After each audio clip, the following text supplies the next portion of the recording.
India and US trade deal negotiation start అయింది. ఈ trade deal వల్ల మనకేం ఉపయోగం? దేశ ఎకనామీకి ఏమన్నా బెనిఫిట్ పొందుతుందా, లేదా జాబ్స్ ఏమన్నా మనకి క్రియేట్ చేస్తుందా?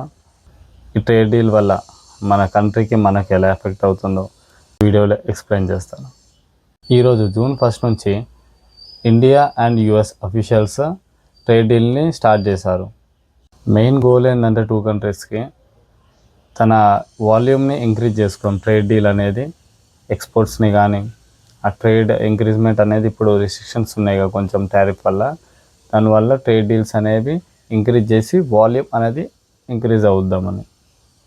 మెయిన్గా ఇండియా వచ్చేసి యూఎస్కి ఎక్స్పోర్ట్ చేసేవి ఏంటంటే కొన్ని ఉన్నాయి, అవి చెప్తాను. ఫార్మా, ఐటీ అండ్ టెక్స్టైల్ మరియు ఇతర ఇంజనీరింగ్ ప్రోడక్ట్స్ ఇవనేది యూఎస్కి మనం బాగా ఎక్స్పోర్ట్ చేస్తాం. మన వల్ల యూఎస్ ఏంటంటే చాలా బెనిఫిట్ పొందుతుంది. వై? బికాస్ నీకు ఫార్మా యూఎస్లో 80% నాకు తెలిసి 80 to 90% మన ఇండియన్ నుంచి వెళ్ళేవే ఫార్మా. అక్కడ మన ఇండియా మాత్రం ఫార్మా ఆపేసింది అనుకో యూఎస్కి, యూఎస్ పీపుల్స్ ఒక 1-2 డేస్లో చనిపోతారు బికాజ్ ఆఫ్ డయాబెటీస్ అక్కడ చాలా ఉన్నాయి. డయాబెటిక్ పేషెంట్స్ యూఎస్లో చాలా ఎక్కువ. మన ఫార్మా అనేది ఇక్కడ చీప్ దొరుకుద్ది. వరల్డ్లోనే చీప్ అనేది ఇండియాలోనే ఫార్మా ఉంటుంది. ఆ ఫార్మా అనేది మనం ఎక్స్పోర్ట్ చేస్తాం ఇతర కంట్రీలు, కానీ యూఎస్ అనేది చాలా బిగ్ ఇంపోర్టర్ మన ఫార్మాకి. తర్వాత వచ్చేసి ఐటీ సర్వీసెస్. ఐటీ వరల్డ్ ఎక్కడ పోయినా వియత్నాం అనేది ఒకటి ఉంది, అది ఇక్కడ చీప్ లేబర్ కిందకే చేస్తారు. సెకండ్ వచ్చేసి ఇండియాలో ఉన్నంత ఐటీ ఎక్స్పోర్ట్స్ ప్రపంచ దేశాలు ఎక్కడ లేవు. యూఎస్ కానీ because of US tech Giants మొత్తం ఇండియా మీదనే వర్క్ ఫోర్స్ అనేది డిపెండెన్సీ ఉంటుంది మ్యాక్సిమం. అట్లా సాఫ్ట్వేర్ ఎక్స్పోర్ట్స్ గిట మనం చాలా చేస్తాం యూఎస్కి. ఇంకోటి టెక్స్టైల్, ఇంకా ఇతర ఇంజనీరింగ్ ప్రోడక్ట్స్. యూఎస్ అనేది మనతో మెయిన్గా ఇంపోర్ట్ చేసుకునేది, మనతో డీల్ మ్యాక్సిమం దీని వాల్యూమే ఇంక్రీజ్మెంట్ ఉంటుంది. ఇంకా ఇతర ప్రోడక్ట్స్ మీద ఫోకస్ పెడతారు. ఇతర జోన్స్ మీద ఇండియా అనేది ఇప్పుడు అప్కమింగ్ గ్లోబల్ పవర్గా తయారవబోతున్నది. మ్యానుఫ్యాక్చర్ యూనిట్ గిట్ట ఇండియాలో చాలా పెరుగుతుంది.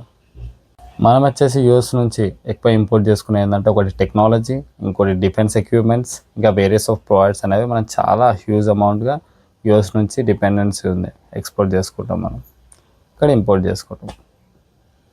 ఇప్పుడు జరుగుతున్న ఈ ట్రేడ్ డీల్ టాక్స్ అనేవి, నెగోషియేషన్ టాక్స్ అనేవి మనకి ఒక ఊరటని ఇస్తుంది. ఎందుకంటే కొన్ని ప్రోడక్ట్స్ మీద టారిఫ్స్ అనేవి కొంచెం తగ్గిపోతాయి.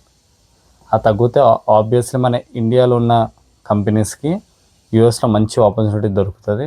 మన గిట ఇంపోర్ట్స్ అనేవి ఇప్పుడున్న రేట్స్ కంటే కొంచెం తగ్గుతుంది. ఈ డీల్ సక్సెస్ అయితే మనకి బెనిఫిట్ ఏంటంటే ఐటీలో గ్రోత్ ఉంటుంది, ఐటీ సెక్టర్లో. ఇంకోటి ఏంటంటే మనకి మ్యానుఫ్యాక్చరింగ్ యూనిట్ అనేది కొంచెం బూమ్ అవుద్ది, మనకి జాబ్స్ ఆపర్చునిటీ కూడా క్రియేట్ అవుతాయి. మెయిన్గా ఏంటంటే యూఎస్ టెక్ జైంట్స్ కంపెనీస్ వచ్చేసి ఇండియాలో ఇన్వెస్ట్మెంట్ చేస్తే మనకి ఎకనామికల్గా జాబ్స్ పరంగా చాలా గ్రోత్ ఉంటుంది. So India and US trade deal అనేది మనకి చాలా ఇంపార్టెంట్. ఎందుకంటే అప్కమింగ్ మంత్స్లో ఇండియన్ ఎకనామిక్ అన్ని ఇంపాక్ట్ చేసే డిసిషన్ అండ్ ఇప్పుడు నడుస్తున్నాయి నెగోషియేషన్ టాక్స్ అనేవి. అది మనకి అవ్వాలని మనస్ఫూర్తిగా కోరుకుంటున్నాను. బికాజ్ ఆఫ్ అది అవుతే మన ఎకనామికల్గా మనం కొంచెం ముందస్తులో ఉంటాం, మనకు గ్రోత్ అనేది ఉంటుంది, జాబ్స్ అండ్ ఎంప్లాయ్మెంట్స్ క్రియేట్ అవుతాయి. ఫైనల్ చూడాలి ఈ డీల్ అనేది సక్సెస్ఫుల్ అవుద్దో లేదో. మీ ఒపీనియన్ చెప్పండి. ఇది యుఎస్కి ఇండియాకు మధ్య ట్రేడ్ డీల్ అనేది సక్సెస్ఫుల్ అవుతే ఇండియాకి ఉపయోగం ఉందా లేదా? కామెంట్ సెక్షన్లో చెప్పండి. వీడియో నచ్చితే లైక్ అండ్ సబ్స్క్రైబ్ చేయడం మర్చిపోకండి. Thank you for watching.